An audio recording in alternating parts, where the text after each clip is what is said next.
Pengamat kebijakan publik menyoroti polemik penjualan gas LPG 3 kg lantaran menyulitkan masyarakat.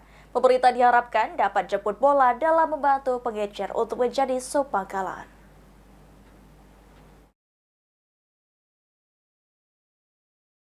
Pemerintah sempat memperlakukan larangan bagi pengecer untuk menjual gas LPG 3 kg ke masyarakat, membuat salah satu pengamat kebijakan publik menyoroti kebijakan pemerintah terkait distribusi gas LPG 3 kg yang mengalami perubahan setelah muncul polemik di masyarakat.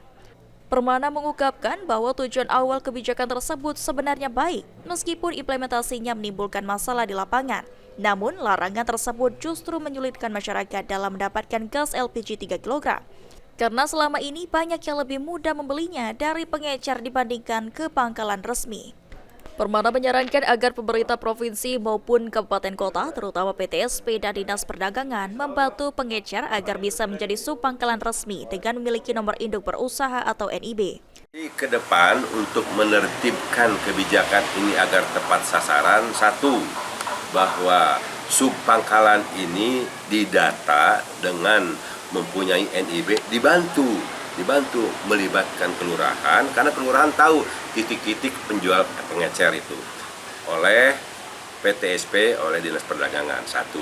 Yang kedua, lakukan pengawasan jika penjualan di atas daripada harga eceran tertinggi.